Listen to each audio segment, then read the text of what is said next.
Hi, I'm Dan Leonard in the East. And I'm George Whittam in the West. And together we are East-West Audio Body Shop. Well, this week we have a great guest on our show. His name is Graeme Judd, and he's a voice you hear just about everywhere on CBS and TBS and Travel TV and True TV. And guess what? He does it all from Calgary, Alberta, Canada. So those of you who say, well, I got to be in Hollywood to be doing all this kind of stuff, not so. He's going to tell us all about it because he's going to be right here. I'm going to be talking about Firewire versus USB. We talk a lot about different technologies, but this is one little bit of technology that connects your computer world to your audio world. Which way should you be going if you make an upgrade to your equipment? I've got some thoughts about my experiences. Also, in my tip of the week, we're going to talk about the term, broadcast quality. What on earth does that mean in this day and age in 2013? No, we're not really sure, but we'll explain what we think that you think it means. Is that right? And we also have viewer questions. Please keep sending them in to ewabshop@gmail.com or leave them on our voicemail line at 818-47-EWABS. All right. That's East-West Audio Body Shop. Monday nights now at 9 o'clock in the East. And 6 o'clock in the West. And we'll see you there. He's the home voiceover studio engineer to the stars in Los Angeles, California. A Virginia Tech grad whose knowledge of the latest recording gear is second to none. He's a voice actor and the home studio master, hailing from Buffalo, New York. His home studio skills and knowledge of voiceover recording is unmatched. When Dan and George talk shop, people listen, and the talk continues tonight. Welcome to East-West Audio Body Shop. And now, live from his high-tech facility in Santa Monica and his penthouse studio in Buffalo, here are George Whittam and Dan Leonard.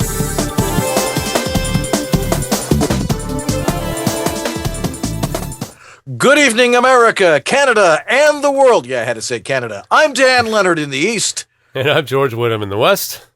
And together we are East-West Audio Body Shop. Yeah, it's Canada night tonight. Uh-huh. That's right. I mean, we got lots of Canadians with us here, eh? You know, and so we got to get some Molsons or some. They still make Calgary X there. Doug DeNance, do they still make Calgary X? Having been a hockey player, I was exposed to lots of Canadians. Oh yeah, baby, and a lot of beer. But we've got a great guest tonight who's from Canada. Canada. Graeme Judd is going to be joining us from Calgary, Alberta there, eh? Out in the great Canadian prairie, right before the mountains there. Mm-hmm. And beautiful city, and he's a big-time promo guy in Canada and the United States, and he's not in Hollywood. Yeah, so isn't that amazing? We found somebody.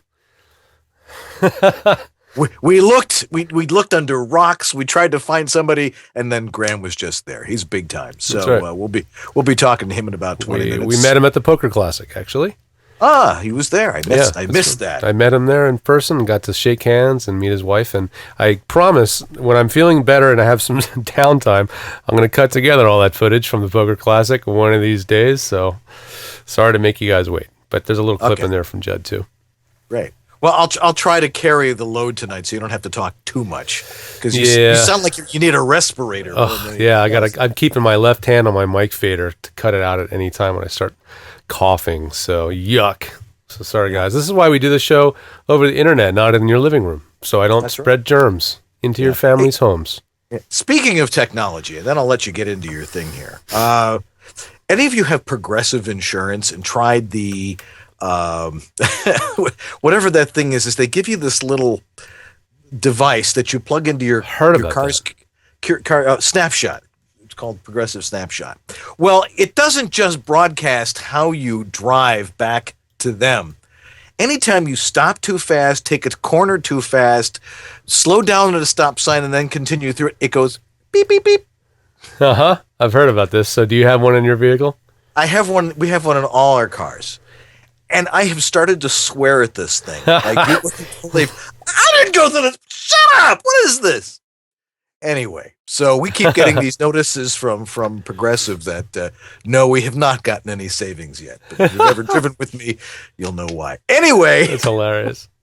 Yeah, well, that's hooked up by a computer by all sorts of stuff, but you're going to talk about how you connect some of your interfaces to the computer. So you're going to talk about Firewire versus USB. Yeah, another exciting topic. I know. Hey, no, it's important. Well, I don't know. It just seems that lately, my clients that are having the most technical issues, especially in the world of Mac, seem to be using Firewire audio devices. And it's really frustrating because some of my favorite audio interfaces out there are and happen to be Firewire based. I was a really big fan of the Echo Audio Fire 2, which I was into, and I know Mike Summer, before he passed away, he was a big fan of that device. I'm also a really big fan of the Mackie Onyx Firewire boards because I love that it's one small console that has all the ins and outs that you would possibly need to plug into your ISDN codec and into another computer for Skype and whatever crazy stuff you do in your studio. So I love it. But here I go. I'll just breathe some life into you. Yeah, thank you. Man, I'll tell you, I've had numerous, especially in the last year, I've had numerous clients sending me clips, of their audio, and there's little glitches and staticky pops and clicks and stuff in the audio, and it's really, really frustrating, as you can imagine. So, because nobody at Apple wants to admit anything's wrong with the Firewire stuff, and nobody at the manufacturers that make this equipment seem to be able to really put their finger on what's going on, then I've been leaning on USB lately. So I've kind of shifted my weight towards USB now, and in most cases I've been recommending USB interfaces instead of Firewire. So, it's kind of hard, for whatever reason, it's hard to find a basic USB audio interface that does one job really well. It just takes analog line level in and line level back out. Just analog to digital, both directions. Nothing fancy, no other bells and whistles, because a lot of us are using some kind of a board or a preamp, and we don't want extra preamps in the chain, right? But it's bizarre. The only one I've found that's USB only, and it's a dedicated line level in and out, is made by this company called Henry, or Henry Engineering, I think they're called. They're a radio broadcasting company, interestingly enough. And their boxes, they're all blue, like a two-tone blue color. I mean, they look like they had the design has not been updated in 25 years, Sort of like Orban. Yeah, except Orban has kind of stayed in lock with the times, and they keep updating their equipment to make it look modern. This stuff, they've been using the same sheet metal and the same beige and baby blue colors for years and years. So they don't waste money on the looks, and because it's for radio broadcast, nobody really cares what it looks like. They're not marketing to consumers, right? But they make boxes called the XLR, I believe it's called the Matchbox 2. And all this thing does is take XLR in and XLR out at line level and turn it into digital. That's all this box does. It actually has a headphone jack also, but that's pretty much it. The crazy thing is this box, for doing that one job, is about $500, okay? So, I've been looking, there's got to be something else out there. Well, I found the most unsuspecting device. And, it's easy to look over or overlook it or miss it because, well, first of all, it's really cheap. And, second of all, it's got a mic input. So you're thinking, well, it can't be that great for this. But I will say that numerous clients now are using in their studios a little box called the Lexicon Alpha. And this little box is like $60. And it's got line in, line out. But it also has a microphone jack. But what's interesting is that it seems to take line level signals really, really well. Make no noise. It doesn't require any drivers, especially on the Mac. It's completely plug and play. Doesn't seem to care about Mac OS updates and upgrades, and it seems to just keep humming right along no matter what we throw at the operating system and with software updates and stuff. I have been really, really happy with this device. Now, it doesn't have Firewire. Okay, I'm sorry, Firewire is not the word. It doesn't have phantom power. So it's just that's one thing that keeps the price on this unit down. But if you just need something to bring analog audio in and out, this thing seems to do it very effectively.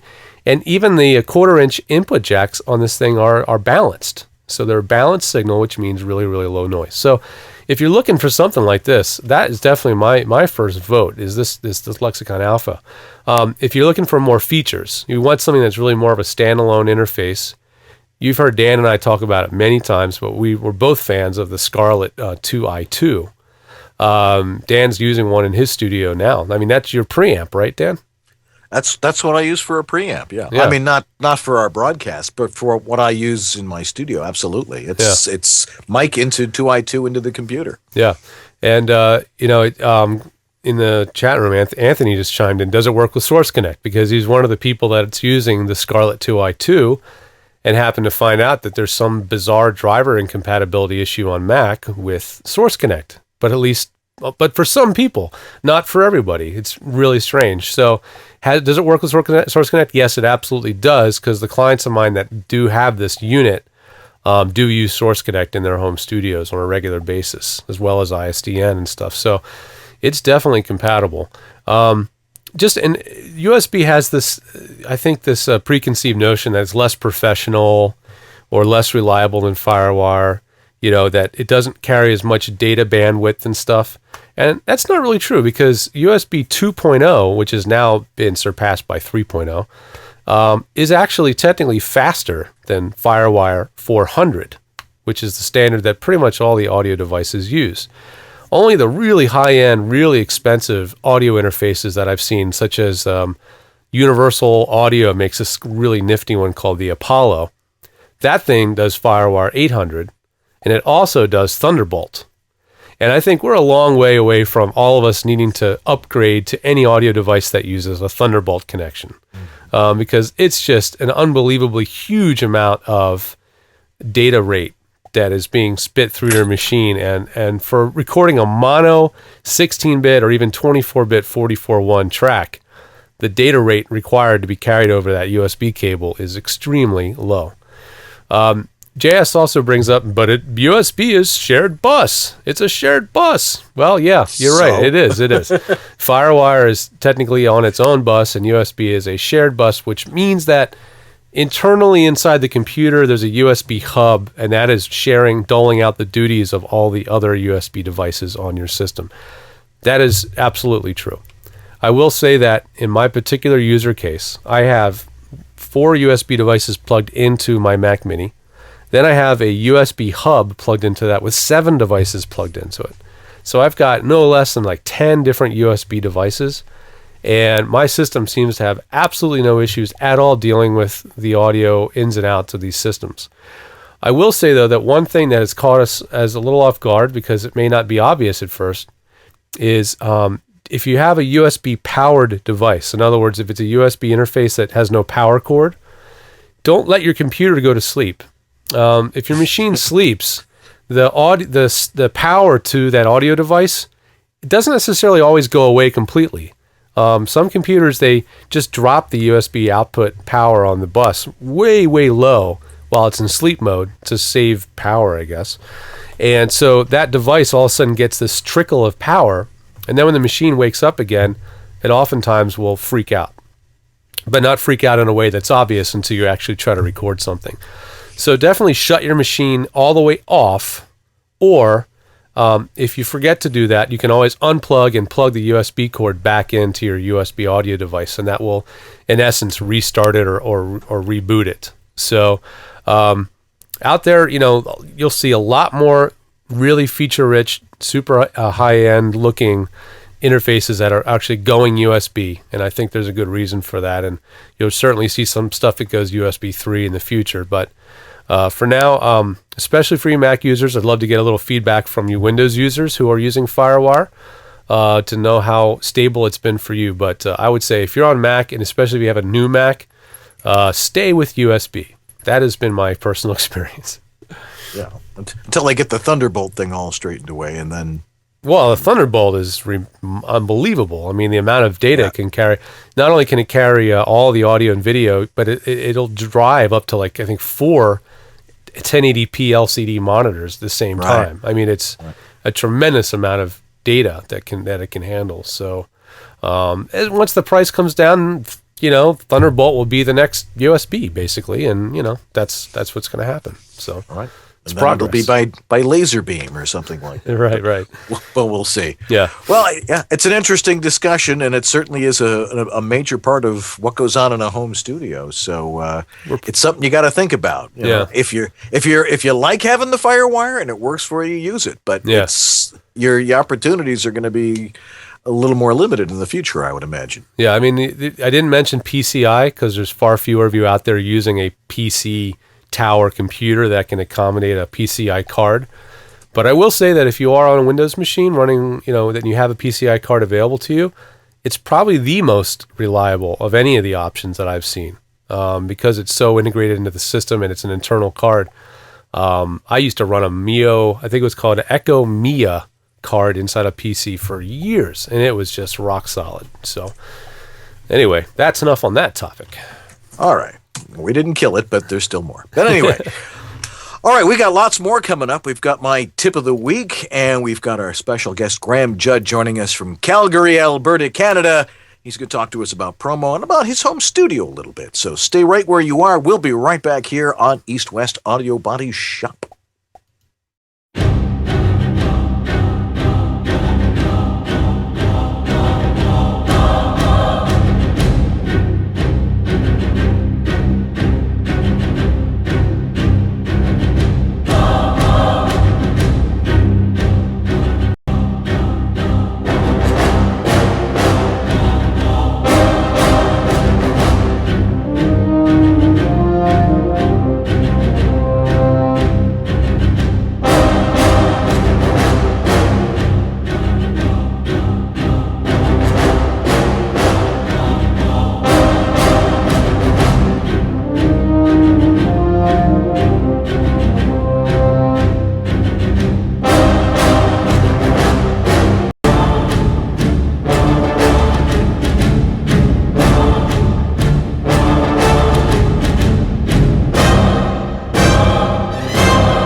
Hey, honey, let's go grab a bite to eat. I can't. I'm busy.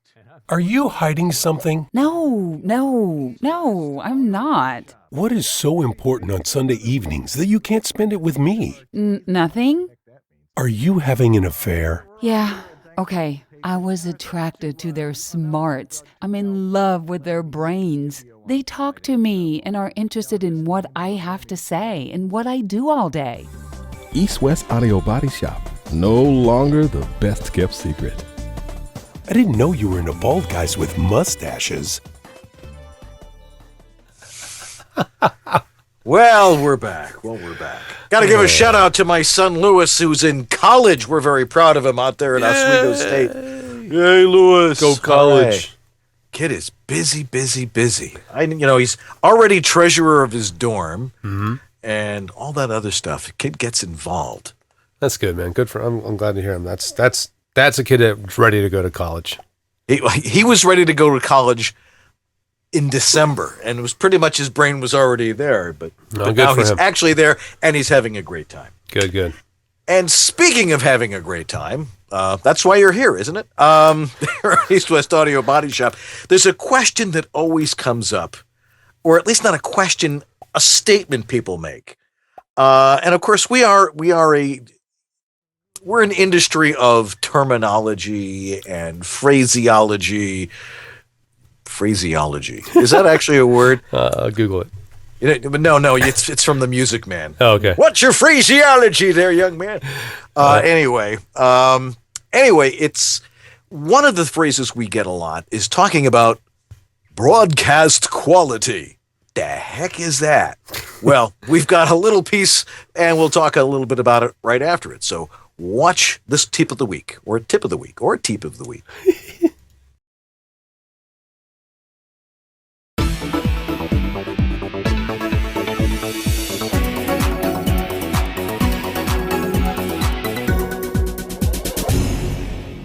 Okay, let's clean up a term overused by many in the home voiceover studio world. Broadcast quality. Now, broadcast quality is a bit of a vague term. I think we should remove the word broadcast from the equation and simply call it professional quality audio, because that's what it is. First off, the majority of the stuff we record these days isn't for on-air broadcast use. E-learning, audiobooks, and corporate and small business websites are the drivers of our industry.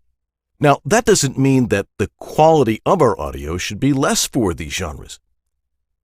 So what, in my estimation, is professional quality audio? Let's simply begin with what it is not. If you listen to, like, say, a web audio of some guy on a headset mic explaining their software product, you'll hear echo, room environment, other people in the background, and hiss or buzzing from an underleveled mic. That's not quality audio. So, to have professional quality audio, there should be no discernible background noise, proper room acoustics, no slapback or echo, voice presence without overmodulation. Now, those factors are fairly easy to control. Also, each studio is a unique environment and will have its own distinct sound depending on what mic you use, how you use it, and of course, how you, the unique voice talent that you are, use that voice. Then there's the noise floor. Now, again, a noise floor is simply a measurement of that noise as opposed to your voice in the foreground.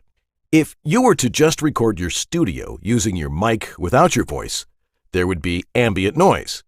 The sound of your computer fan, the refrigerator, the garbage truck, the guy next door mowing his lawn, and, again, any electronically introduced noise like hissing, humming, and buzzing.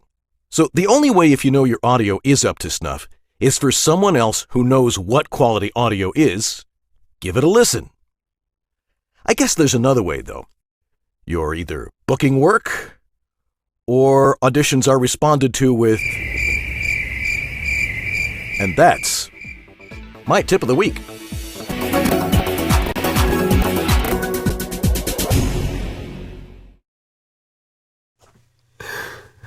We're back. All right. Pat, you know how many rolls of this stuff I have? Bought out an entire supply at AJ Moore. Are you kidding? Once I found I had that. Anyway, broadcast quality.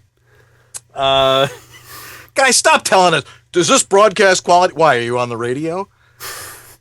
I mean, come on. I mean, we're doing single track mono dry voice tracks, most of us. You don't worry about broadcast quality. Worry about just getting a nice, clean signal. Because you want to know something? That's better than broadcast quality. Wouldn't you say so? Yeah, absolutely. I mean, broadcast quality can mean anything, and sometimes broadcast quality is what gets by with, for broadcasts, especially, FM or even AM radio. You would not get away with recording for a voiceover client like a corporate narration or a commercial or something. So, yeah. Yeah. I mean, I spent a career in broadcasting, and I'm telling you, the quality of the audio, when you're working with digital, if you have the right environment and you're using the right stuff, which is as little stuff as possible, it's gonna be better than broadcast quality. As a matter of fact, they're gonna shove it into their. If you're like, say, doing local commercials or something like that, and you toss it to a station and they just they throw it into their rotation, they're gonna squish it and crush it and pull it apart and make it louder and shove it up to a transmitter. Jeez, yeah. And it comes out much louder than it usually, than it used to, than it originally was. And so, don't take the phrase broadcast quality, open a drawer in your desk and throw it in there and make it stay there, because it's not worth it anymore. It's not relevant. It means nothing. Forget about it. Talk about professional quality audio. I'm amazed how many times a client will be, traveling, or they just don't even have a home studio, and so they go into the radio station, to cut an audition or something, and they send me the audio, and I'm like, holy cow, this is what they get away with for the radio? Are you kidding me? Yeah, hey, you ever been in a production studio in a radio station? I mean, I've been in some pretty fancy ones. Me too. So I've seen some nice ones, but I also went to Virginia Tech, and I was in the radio station production room there, and it was hilarious. It looked like a yard sale in there. Yeah, now in the old days we didn't use acoustical tile. We used that was like that ceiling tile stuff. I think it was actually made of asbestos or something like that. Right. Had little holes in it, and that would line it. Well, what did that do? It just looked nice. Because it still sounded like a bathroom in there. And you could just about get away with it because you had an SM7 or an RE20 and you're talking into it like this the whole time. Really, okay. So you could get away with it. Yeah, Pittsburgh, you're on the air. Go for it. I don't know, why do I always go with that one? I keep thinking Larry King. But anyway. Yes. No, does George have some allergies? George has some... He's having some respiratory issues. Yeah, it is like possibly bronchitis mixed in with a sinus infection. Oh, yeah, it's like, building up 3 or 4 years of being healthy and throwing it all out the window for a couple of weeks. So I'm going in tomorrow to the doctors. We'll figure out what the heck's going on. I'm kind of a self-treating kind of person. I'm slow to go into the doctor, and as I get older, I'm sure that will start changing quickly. Yes. So well, take a deep breath because you have to tell everybody about Edge. Right now. It's okay. 9:29. It's 9:29. It's Edge time. That's what it says. Right, Edge time. It's Edge time. Do we have a jingle or anything? Well, we're working on that stuff. Right now, I'm the Edge commercial. So, VO Studio Tech, my company, and Edge Studio have come together. And reason for that being was I was looking for a company to support the back end, cover my back end, and be the back end to my company. And I was having a hard time being an entrepreneur. I needed to expand, and Edge had a really just buttoned down and professionally run business, and they do. And so they just seemed there were very few options out there that seemed like they were really the ones that could handle bringing on a whole nother company. And even though I'm just one guy, I have a pretty big client list and all this stuff and all these systems I put in place. But anyway, it's coming together now. We're building a whole brand new website. So in the next couple months, there's going to be a whole new look. And when it's all said and done, VO Studio Tech and Edge will all be melded together into one company. And VO Studio Tech, the name, will eventually probably go away. But I'm still providing the same services I always did as VO Studio Tech. Still providing tech support, doing training, custom tutorials, and all the services that some of you have gotten to come to know. I'm still doing it over Edge Studios. I just now have a bigger company behind me to kind of back me up, and I've got reception, and there's a live person answering a phone from 9 a.m. to 9 p.m. this Eastern time, Monday through Friday. That's pretty cool. So it's great stuff, and they're great people over there. I'm really excited what's going to come. And before I let you go, if you haven't checked out Whittam's World yet, go over to YouTube, type in Whittam's World, WHITTAMS World, and you'll find my little vlog that I've started doing over there. And I answer a question every week. People email them into Whittam's World at edgestudio.com, and I just pull one out of the bag and answer a question each week. So it's sort of like my flavor of Dan's tip of the week, and I'm doing it over for Edge. So check it out. It's a lot of fun and educational. And anyway, that's Edge Studio. Check them out over the web at edgestudio.com. So let's get out of here so we can get our guest of the hour on. Yeah. So let's throw the VOV in there, and we'll be right back. We'll be right back, everybody. Hi, I'm Dave Crevassier. These days, to get anything accomplished in your voiceover business, you've got to spend some time online. We audition online, we share with others in online communities. Maybe you've even done some online training along the way. So here's the next big thing. It's called Voiceover Virtual. It's this giant 2-day online voiceover conference that's coming to you this September. And because it's online, you can attend and participate from anywhere on your computer. Wait a minute, I know what you're saying. An online voiceover conference, how does that work? Well, it works pretty well, actually. There will be training with dozens of the industry's top professionals. You'll find an innovative and interactive exhibit hall with some exclusive bargains. You can have private online meetings with agents, and casting professionals, and trainers, even get your demo evaluated. There will be plenty of chances to network with your colleagues, even make some new friends social media style. Pretty cool, right? Well, as your virtual MC, I'll be telling you more in the weeks to come about this amazing event produced by your friends at VoiceOver Extra with the help of some of the industry's top pros. Right now, why not just take a moment to check out this website and learn.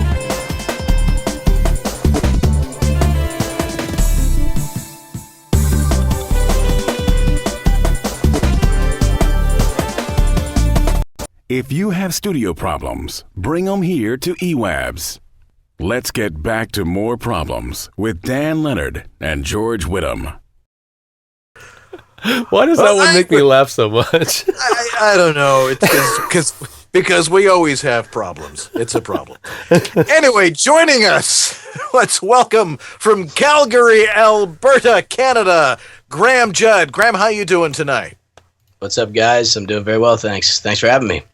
Nice to have you with us. And thanks now, for you're up there ducking away from your wife's birthday as well. We really appreciate that. Yeah. Luckily, her parents came over. The in-laws are over, so she's got lots to discuss with them. Okay, good. Okay, well, that might be good to just sort of sneak out. Like the fact that her husband's in the booth right now. Exactly. we told him, tell him it's CBS. It's, Anyway, you do an awful lot of promo work for an awful lot of people. I mean, we're looking at CBS, TBS, True TV, MTV, used to be with Nick. George, you got some of that stuff racked up so we can hear a little bit of what Graeme does? I do. Let's play a little bit of one of these promos. This is Graham's comedy reel. CBS Monday. Stuff coming through, and I have cupcakes. It's a new Two Broke Girls with a brand new attitude. Can I get another refill? Can I get an explanation of why you're wearing overalls when there are no goats around? Okay, same attitude. We can stop looking. We found the world's most annoying hipster. A new Two Broke Girls, CBS Monday. I really did not like breastfeeding. The tear ducts got clogged. Tear ducts? Tuesdays. What a pop your implants. What implant? My breasts are real. Real fake. Pretty Wicked Moms. All new. Next Tuesday at 10 on Lifetime. Next Sunday, we've saved the most outrageous Kardashians episode yet for the big mid-season finale. First I made a sex tape. Because once you watch it, you'll need a few weeks to recover. Now I'm ready to recreate this amazing sex tape. Don't miss the Kardashians. Next Sunday at 9. November 16th on TBS. Gentlemen, remove your pillowcases. This is the greatest night of my life. For these four freshmen, Do you want? I want. the rush is on. Glory Days. Series premiere November 16th at 10. Only on TBS. Very funny. All right. That's very funny. What's amazing about listening to this stuff, and I mean, and you've got a great voice that works great with that. There's a lot of people working on these promos. I mean, to really make them what they do, you've got to look at all that video and pull it all together. And Absolutely. you would, and now those were all TV promos, yet if those were on the radio, they would be fine. You know what, the people that work on the creative side of the business, I mean, as you know, voiceover talent, we're very lucky to work with some of the best writers, best producers, best video editors, especially some of the top networks. I mean, I'm just always blown away by the stuff that people come up with. Of course, I have very little to do with anything other than bringing my read and slapping it on top.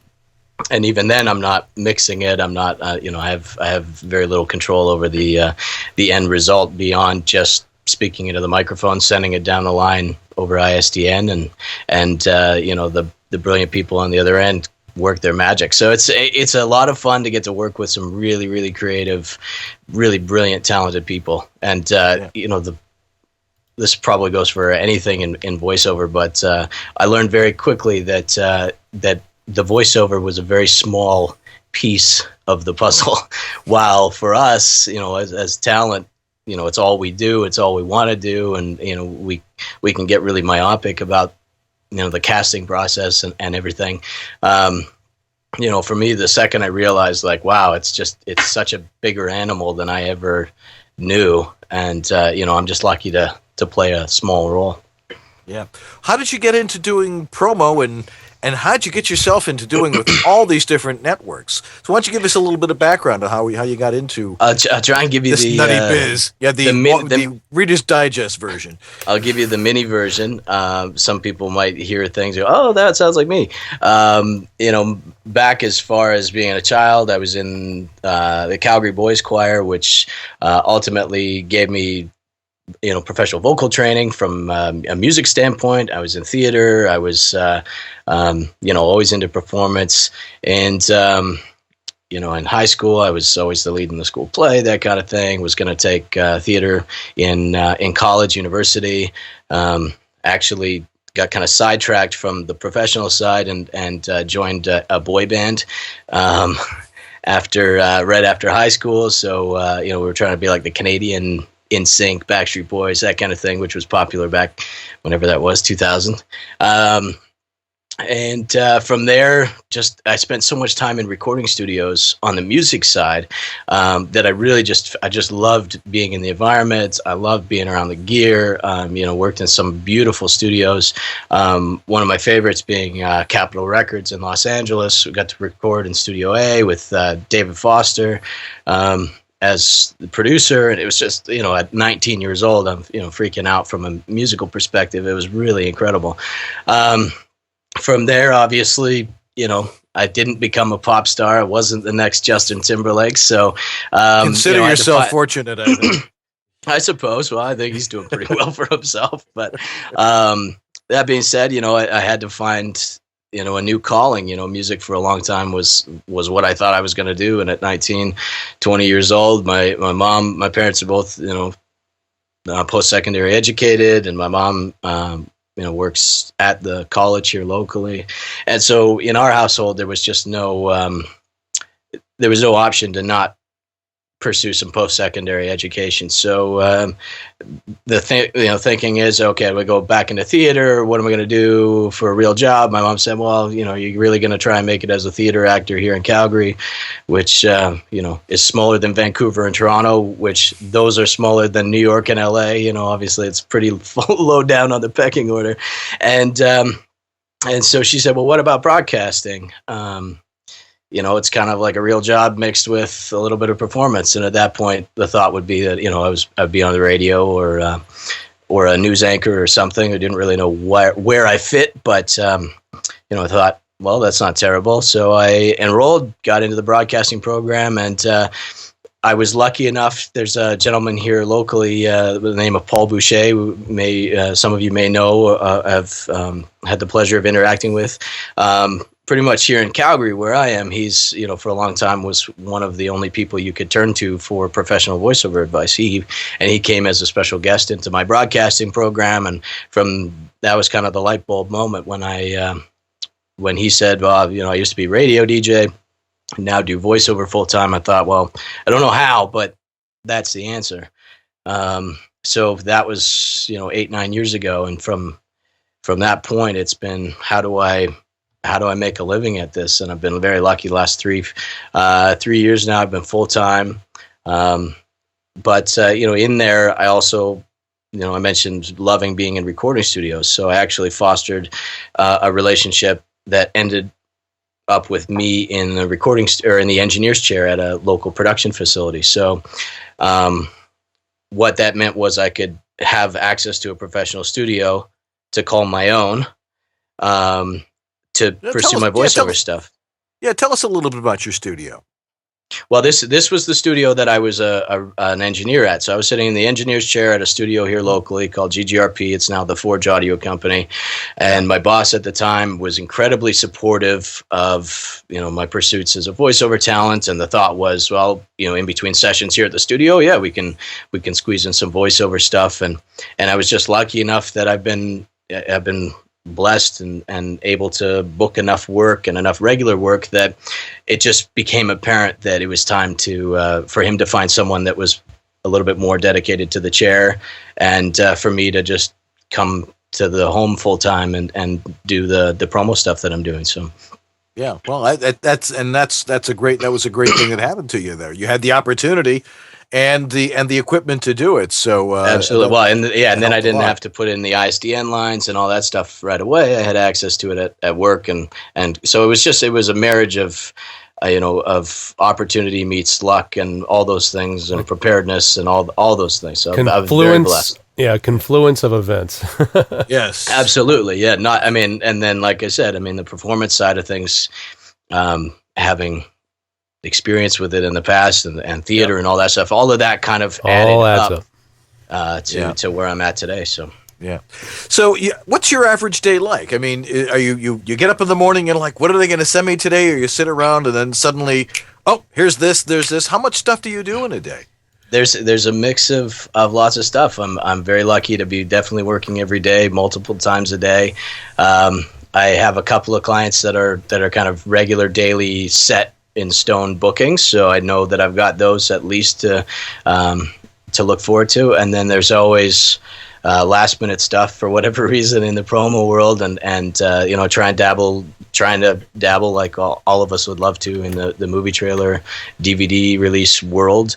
All that stuff just seems to kind of pop out of nowhere, like no one saw it coming, which that's why we sit here waiting for the work. It's I don't know who came up with it, but I like the term golden handcuffs, because it's it's lucrative stuff. It's I'm very happy to have the work, and I love doing what I do. But there is the flip side where I'm kind of tied to the booth all day, every day. Well, aside from the weekends, most of the time. So. Right. Well, yeah, exactly, because you're working the business week. So tell us a little bit about your home studio. What do you have in there, and how is it set up, and do you keep it simple, or what is it that these high end clients really require from you? Well, require and then what I require of myself versus what they require of me. I don't want any of the following to sound like it's an endorsement for going to do what I've done. I mentioned that I'm an audio engineer. Spent some time as an audio engineer. I'm also a gear junkie, and so I've got more than I need. There's no doubt. I justify. I can easily find a way to tell myself, well, I need a Sennheiser and an Avalon 737 for promo and trailer, but then I need a Neumann U87 and the Millennia STT1 for narration and commercial. And then just as an alternate flavor, I've got my eye on the Manly reference cardioid and the Voxbox combo, just to say I had, and it's more to say that I have it and to have the toys and to be able to play around with them. Quite honestly, I probably use my Sennheiser and my Avalon, 99% of the time. Yeah. George, he's talking mic porn. Well, it's true. I've got numerous clients like Graeme that do or could or do have a lot more gear than they need, and at the bottom, at the end of the day, many of them end up being on one mic and one preamp, almost all the time. I would be it would be irresponsible of me to tell anyone and give advice that said you needed to spend what I've spent on studio equipment. I'm behind. I don't know if you can see behind me. I've got a Canadian version of a Whisper booth. It's Sewell Acoustics, SEULX Acoustics. They and the main reason I picked them is they're already in Canada, so I saved myself a bit of import cost. Oh yeah. But it's nice MDF construction with powder coated black. Looks pretty slick, and nice window and stuff. So that I'm just in a 4x4 vocal booth with the walls basically smothered with the Oralex foam. Right. And at some point, I'm actually in the middle of building a house, and of course, with that comes my own studio space, custom fit kind of thing. Ooh. And I'm actually feeling pretty pumped. And again, don't recommend everyone do this, but I've reached out to WSDG, Walters Stork Design Group. So they, if you read Mix Magazine, you definitely see their work. The most famous and probably the first studio was Jimi Hendrix, Electric Lady Studios in New York. Beyonce's home studio, Jay-Z's home studio, all these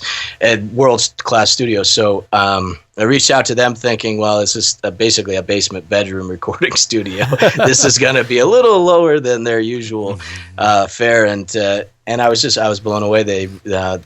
John Stork, the principal owner of the company, the main guy, emailed me within 24 hours. Yeah, we've got, we definitely work on smaller home studio projects. In fact, more often than you'd think. And so they've been helping me come up with the isolation specs and all the construction drawings and all that stuff. So I'm as a techie, I'm pretty pumped about that. Oh yeah, you must be like a kid in a candy store. Are you kidding me? That's pretty cool. I've actually met him. Now we got a couple of questions from our wonderful audience, which is all over the place. We have a lot of Canadians tonight here with you. Hey, there you go. Hey, folks. Canadians. And we know Doug Denance there, and we know you know Doug. Anyway, let's see here. Do you ever come to the U.S.? Back, Doug. Yes, Tremaine Kendrick Mosley, who finally got himself in tonight. Does he ever come to the U.S. at all to record? Ultimately, not really. I mean, I just it happens every day. I'm here. Occasionally, I'm on vacation. Or if a couple weeks ago, I was in Los Angeles for the poker tournament, the SAG Foundation poker tournament, which meant I was showing up on a Friday and coming home early Monday morning. Ultimately, if I had to, I could scramble to do something from the hotel room or whatever. But no, I don't really. I have no need to record from the U.S. Yeah, there's no customs booth on ISDN, so it's always a fun. Well, yeah, I mean here it's and the reality is that there is no. There's no legislation. There's no reason that Canadian companies can't work with American companies, especially as long as I'm on Canadian soil and whatnot. So that's true. It's I'm SAG-AFTRA. I'm a member of the Los Angeles local. So yeah. Oh, excellent. J.S. Gilbert, the great one, asks about your personal manager. What kind of opportunities or benefits do you get from having a manager, and how are you represented in the U.S.? Well, I would say that's no doubt my secret weapon. I guess while from a technological standpoint, I can definitely handle the work remotely, as can most of your viewership with anyone with Source Connect and a microphone, etc. could connect the way I connect. That being said, there is some drawbacks from not being in the main markets, being that you're not represented there, you're not physically there to toot your own horn and get the attention. So for me, I have one of the best teams in the business. I have so many layers of representation. It feels silly sometimes, but honestly, I love my team, and they're out there, finding me the opportunities.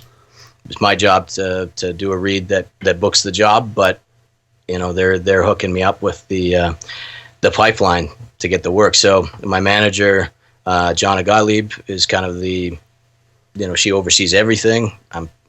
I talk to her like 5, 6, 7 times a day, it feels like, and she's available to me. She makes herself available to me. She's incredibly busy and incredibly gifted, and she's very in tune with the industry. She's a former voiceover agent herself from the New York market, and so she's someone that I can call, and I don't have to feel like, oh, I'm calling my agent and they have 100 other people they're representing and they don't necessarily have time to get on the phone with me or call me back right away or whatever. So it's been great to have someone, especially being remote and disconnected the way I am geographically. It's really nice to have someone that I can bounce ideas off of, and absolutely everything I've built with my business has been, in partnership with Jonna, with my agents in Los Angeles. I'm with SBV Talent, Jessica, Mary Ellen, Rita, the whole gang there. They're terrific. I'm with Jason Marks, talent management for promo and trailer. And, I find that especially for the trailer world, there really is no way to kind of get even sort of seen by the people that do the choosing and the hiring without being with, a Jason Marks, a Debbie Cope, or a Paul Whitner. Yeah, well, it sounds like you got lots of representation, and that's, like you said, it's part of your team, and that's really what makes it happen for you. Absolutely. Your management is like the one that you have probably the most intimate connection though with, right? Well, there's no doubt. I mean, and there's some debate as to what the term manager means. In some cases, it's just a different way to refer to an agent, or they're not necessarily a franchised agent, so they can't call themselves agents. They have to call themselves managers. Yeah.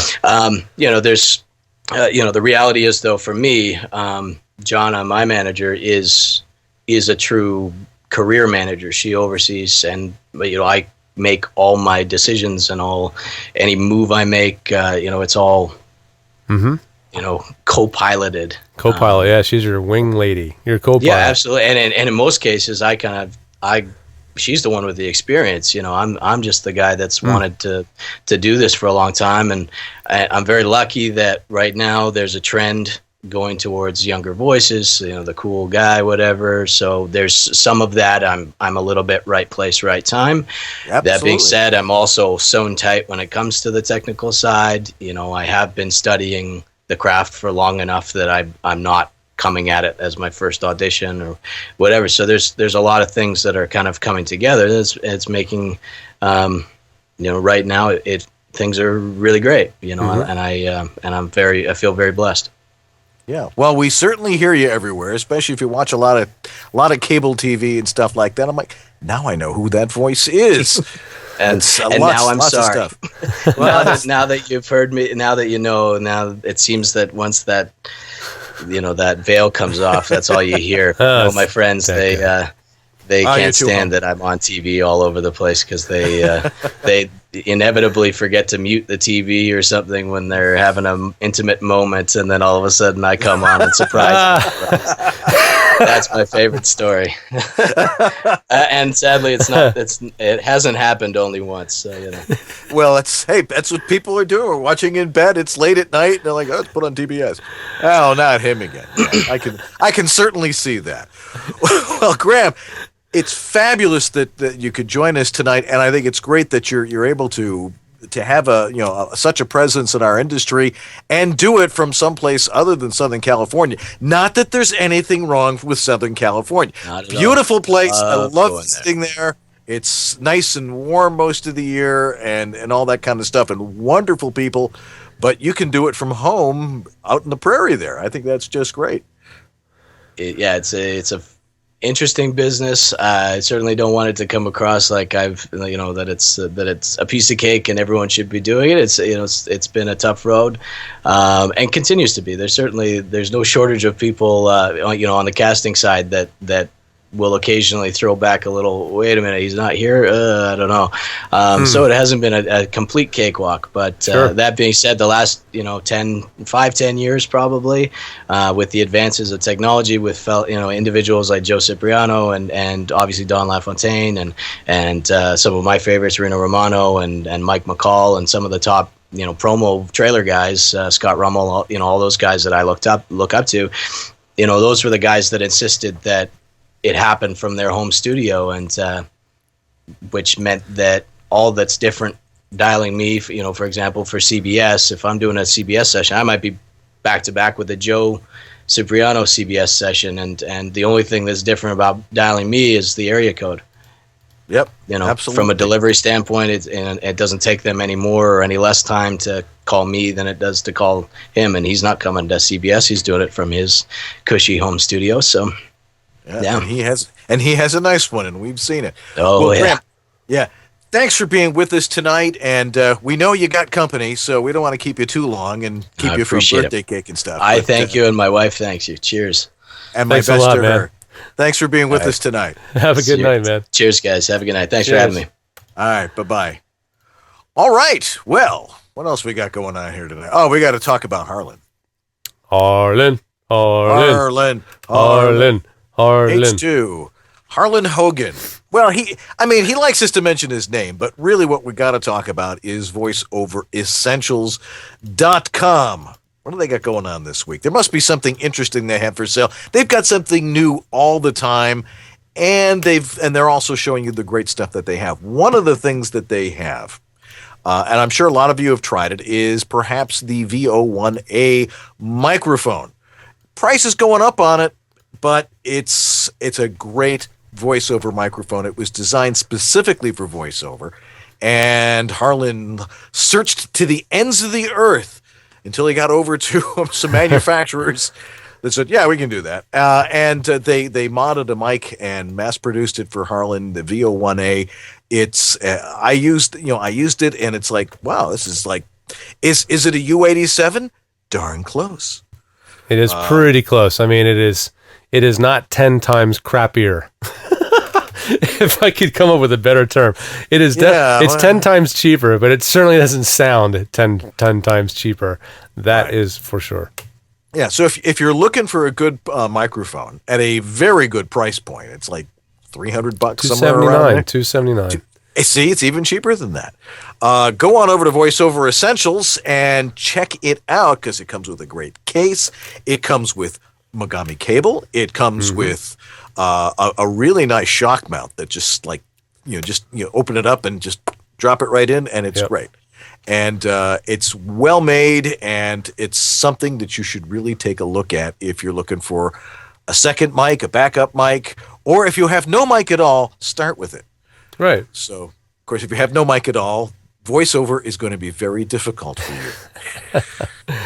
Yeah, I mean, I have clients that are still using that mic to this day because they found that it just happens to be a mic that works well with their voice. And when you find a mic that works for you, sometimes there's no good reason to just keep shopping around unless you're just truly bored. It's every bit. Oh, I'd love to say it. It's every bit broadcast quality. No, I'm just kidding. It's every bit professional quality. No doubt about it. It's absolutely no such thing. Professional quality microphone. No doubt in my mind. Hey, there's professional microphones that cost even less than that. I mean, the price of the microphone is not necessarily the definer of whether a microphone is professional or not. It's the product that you are able to produce with it that determines if it's if it's really professional quality or not. Right. But if you want a really good one at a great price, you go over to VoiceOver Essentials and you buy a VO1A. And you tell them Thank you, Harlan. Thank you, Harlan. You've been there since way back to episode 109 episodes ago. I know. You are great. We really love having you in our corner. Thanks again. And he's a great guy. He is. Anyway, so what do we got left here? We've got, I think we have some announcements. Yeah, and then you can put me out of my misery. Yeah, well, and you seem to be in some. Do we have any questions from anybody this week? I don't think we really had any. Remember, if you we really would like to get some questions from people. I mean, if you've got a problem with your home studio or something that you've always wanted to know and need us to lie about, send us a question at ewabshop@gmail.com. And as a matter of fact, every one of you, and I know there's at least 30 of you watching out there right now, every one of you is, as a homework assignment for next week, you have to send us a question, which will keep us going for the next 30 weeks or so. Yep. I did add a new feature to the website because I was listening to a podcast on marketing voiceover, and I found this feature. It's called SpeakPipe, I think is what it's called. So if you go to our website and you go and you check out our website, I'm going to bring it up on the screen here as elegantly as possible, which, as I always say, it rarely works out that way. But if you scroll down on the left-hand side, you will see this little pop-up box that says send a question. So now we have yet another way to send in a question. All you got to do is click on the send question box, uploads a little Java applet type thingamajiggy, click start recording, allow it to have access to your hardware, and start recording.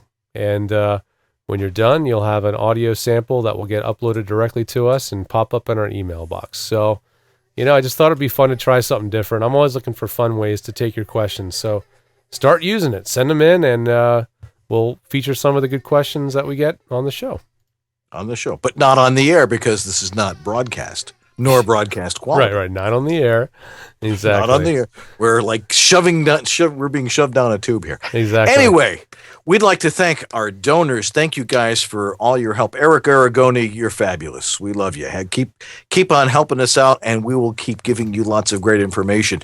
Of course, our sponsors, Harlan Hogan, VoiceOver Extra, and now Edge Studio. Yeah, thanks, Gabe. They're on the cutting edge, right. Let's see. Do we have any happy birthdays here? I don't think we do. I forgot to look this week. Sorry, guys. Happy birthday to anybody whose birthday is this week. Right.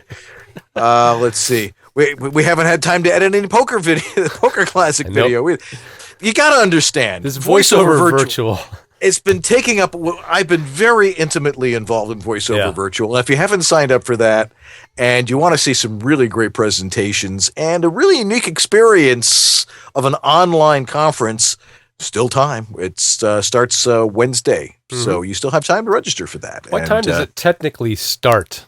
I believe it starts at midnight a.m., 12 a.m. on tomorrow night. Oh, okay.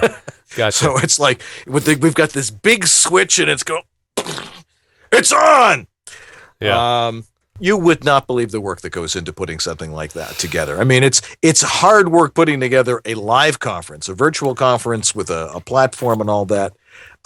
Very different animal indeed, but fortunately we've got a great staff of people, and it's gonna be a lot of fun, and there'll be chat rooms and all that kind of stuff. So, but that's taken up a lot of time. When that's done, the rest of our lives will go on, and the show, of course, will move on. So. We'll get a little bit some fresh material in here. Yeah, we got stuff in the can. We got that interview with Wes Dooley. Wes Dooley from AEA. Gosh, I'm chomping at the bit to see that. Yeah, it's interesting. I mean, I'm going through it, and I'm like, some of it's kind of technical, and then some of it's kind of fun. So I got to get rid of some of the technical stuff. Oh, you're going to piss some people off if you do that, Dan. I know, but I have to understand it in order to be able to put it in right.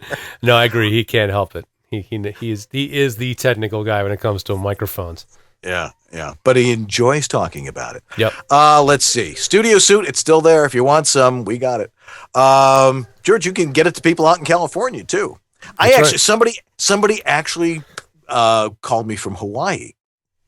Oh yeah. I actually referred her to you. Yeah, and we were looking into shipping logistics. It's like not easy to Hawaii, but I think we figured out a way. Cool. So we can send it anywhere, even to Calgary. That's right. Let's see. So like us on Facebook, follow us on Twitter, EWABS Show, and subscribe on YouTube. Please subscribe on YouTube. So if you miss us one week, you can watch it anyway. That's right. I mean, we're always there. And if you like an episode you saw, leave a comment or click the little thumbs up button and tell us you liked it.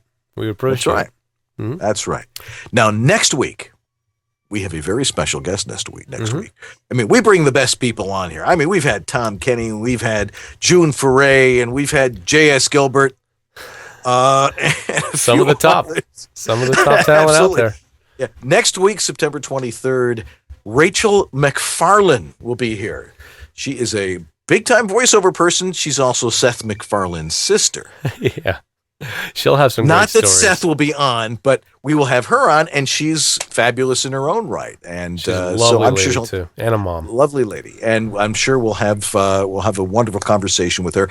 And then on September 30th, which is the 30th day of September, we're going to do another Google Hangout. And if you want to join us for that, because those are always a lot of fun. Everybody's like, what goes on there? Unless you've ever watched one or done a Hangout with us, you don't have no idea how much fun it is, because it's a great conversation. And you, our audience, get to participate really and talk with us, and we get to talk to you, and that's what we really like.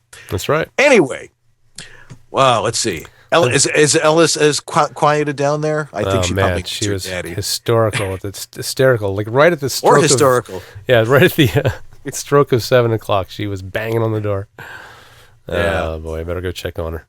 Yes. Anyway, so that's going to do it for us this week. We will be back next week. Tell your friends, tell your parents, tell your kids that you're going to be busy that time. That's right. But they can come watch too if they want.